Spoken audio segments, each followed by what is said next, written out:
사랑하는 나눔가족 여러분, 말씀으로 시작하는 토요일 아침입니다. 오늘 말씀은 바벨론의 멸망을 선언하는 말씀입니다. 민족들의 운명을 좌지우지하던 당대 최고의 제국 바벨론의 운명이 역사의 주관자이시며 정의의 통치자이신 여호와 하나님으로 인해 멸망됩니다. 유다 백성들이 바벨론에 의해서 멸망당하고 사람들이 포로로 끌려갔던 것처럼 바벨론도 신흥 페르시아 제국에 의해서 멸망당하고 그들의 주민들이 사로잡혀가게 될 것입니다. 영원할 것 같은 바벨론 제국의 운명이 나락으로 떨어져 버리는 이유가 무엇입니까? 바벨론이 자신의 힘과 권력에 취하여서 교만과 자기도취적인 자리에 앉아 있었기 때문입니다.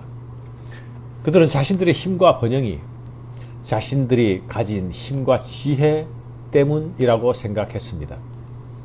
그들은 자신의 힘과 권력으로 타인의 고통을 강요하면서 자신의 부와 사치를 누렸습니다.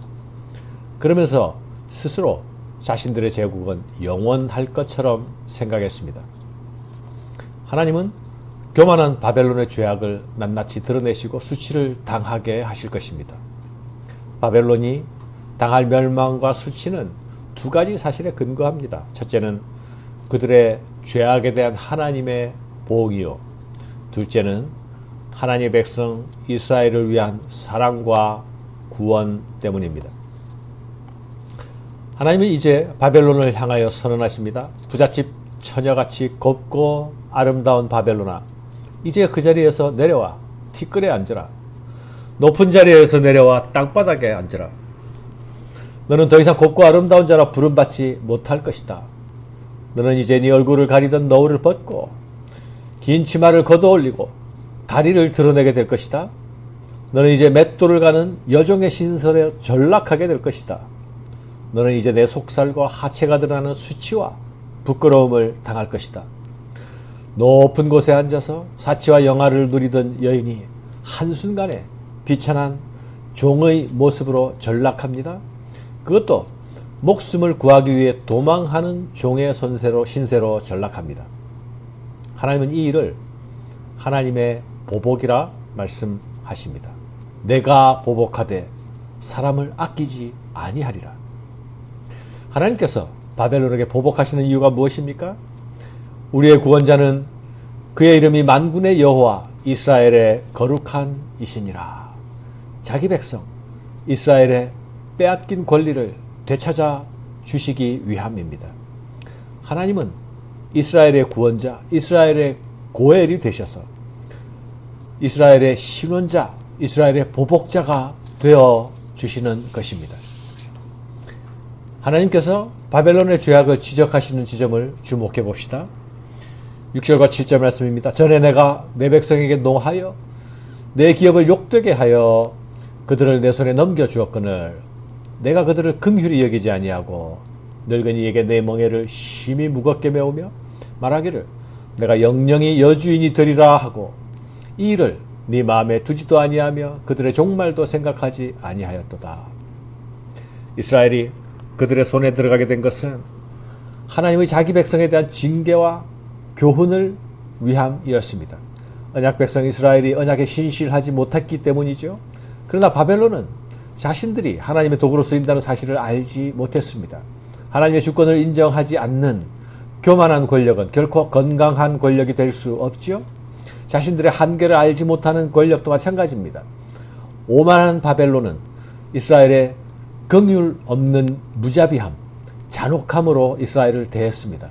힘에 겨운 심한 노역을 가했습니다. 노동력을 착취하고 억압했습니다. 그들은 이스라엘의 고통을 마음에 두지도 아니했고 자신들이 행한 악행의 결말이 어찌 될지 전혀 생각하지도 않았습니다. 그러면서 스스로 내가 영영 주인이 되겠다고 말했습니다. 스스로 이스라엘의 소유권과 지배권을 주장하고 있었습니다. 이것이 하나님이 일어나시고 그들 가운데서 간섭하셔야만 할 이유였습니다. 하나님은 이런 바벨론에게 네게 재앙이 임하리라 선언하십니다. 하나님의 재앙을 당하게 될 자의 모습은 어떠합니까? 그들은 스스로 높이고 있었습니다. 교만한 모습이었습니다. 마음에 이르기를 나뿐이라 나 외에 다른 이가 없도다. 그가 스스로를 높이는 교만에 이른 데는 이유가 있습니다. 사치와 평안, 풍족과 안락한 삶이 그들을 교만하게 만들었습니다. 풍족과 안락 자체가 문제가 되는 것입니까? 아니죠. 풍족과 안락한 삶의 원인과 근거 모두를 자신으로 돌리게 될 때에 교만을 피할 수 없는 것이죠. 내 성취의 원인과 근거를 나에게서만 찾게 될 때에 교만이 자라나기 시작하는 것입니다. 그곳에 하나님이 계실 자리가 없기 때문이죠. 교만한 자의 추락은 한순간에 급전직하합니다. 한날에 갑자기 자녀를 잃고 과부가 되는 두 가지가 네게 임할 것이라 말씀하고 있습니다. 마음에 이르기를 나뿐이라 나 외에 다른 이가 없도다. 이것은 하나님께서 나 외에 다른 신이 없다, 나 외에 의지할 자가 없다라고 말씀하시는 그것과 얼마나 대비되는 모습입니까? 바벨론은 스스로를 나뿐이라 나 외에 다른 이가 없다라고 하고 있었습니다. 그런 교만한 자의 모습이 어떻게 나타나고 있었나요? 10절 이하입니다. 네가 네 악을 의지하고 스스로 이르기를 나를 보는 자가 없다 하나니 내 지혜와 내 지식이 너를 유혹하였음이라. 네 마음에 이르기를 나뿐이라 나 외에 다른 이가 없다 하였으므로 재앙이 네게 임하리라. 그러나 네가 그 근원을 알지 못할 것이며 손해가 내게 이르리라. 그러나 이를 물리칠 능력이 없을 것이며 파멸이 호련히 임하리라. 그러나 네가 알지 못할 것이니라. 교만한 자의 말로의 무서움, 그것이 무엇입니까? 자신에게 재앙이 임해도 그 재앙의 근원을 알 수 없다는 것이 아닙니까? 그 마음에 하나님의 자리가 없으니 그것은 어찌 보면 당연해 보입니다. 그러나 재앙의 근원을 알지 못하는 것은 회복의 길이 없다는 말이 아닙니까? 재앙에 대항할 힘도 없고 재앙의 원인도 모르는 상태에서 무엇에 당하는지 모르면서 당하는, 이것이 교만한 자가 당할 심판의 모습, 이것이 또한 제국의 몰락의 모습이기도 합니다. 사랑하는 여러분, 오늘 우리 세계는 유례없는 코로나 팬데믹 상황 속에 있습니다. 이 상황 속에서 여전히 질병은 과학이라는 말이 계속 들려오고 있죠. 한편으로는 사실입니다. 그러나 여러분, 고통 속에 있으면서도 고통의 원인도 모르고 고통의 처방도 불확실한 가운데서 여전히 사람의 손만 의지하려는 모습, 그것은 오늘날 하나님 없이 교만해진 제국의 모습이 아닌지 다시 생각해 볼 일입니다.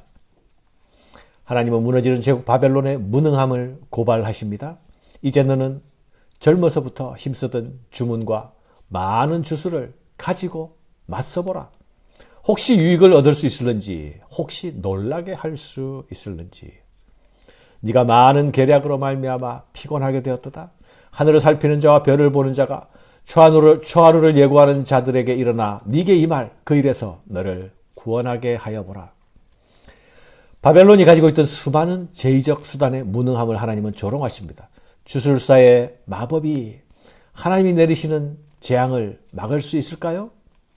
발견된 문헌들에 의하면 바벨론 사람들은 치통을 경감시키는 문제부터 아이의 안전한 수태에 이르기까지 다양한 현실 생활을 돕는 주문들을 가지고 있었습니다.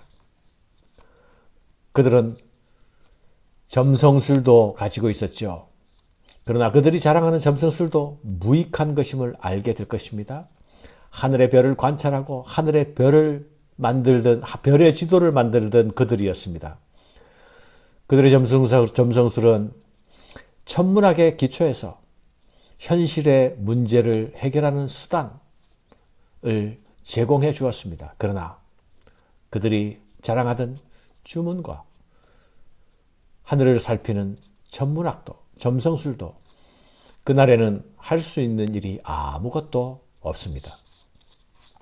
보라, 그들은 초계 같아서 불에 타리니 그 불꽃의 세력에서 스스로 구원하지 못할 것이라. 이 불은 덮게 할 숯불이 아니요 그 앞에 앉을 만한 불도 아니니라. 세상이 자랑하는 부와 번영, 힘과 권력은 재앙의 날에 자신의 무력함이 철저하게 드러나게 될 것입니다. 재앙의 날의 한순간에 그 모든 의지하던 것들이 지푸라기처럼 활활 타오르다가 순식간에 사라져버릴 것입니다. 우리가 의지하고 붙들어야 할 참 주인이 여호와 하나님이시라는 사실을 재앙의 날에야 비로소 확인하게 된다는 것은 비극이 아니겠습니까? 교만과 오만이 지배하는 제국의 시대에 사는 우리가 오늘도 겸손과 겸비함으로 하나님의 손을 붙들고 시작하는 하루 되어야 하겠습니다. 감사합니다.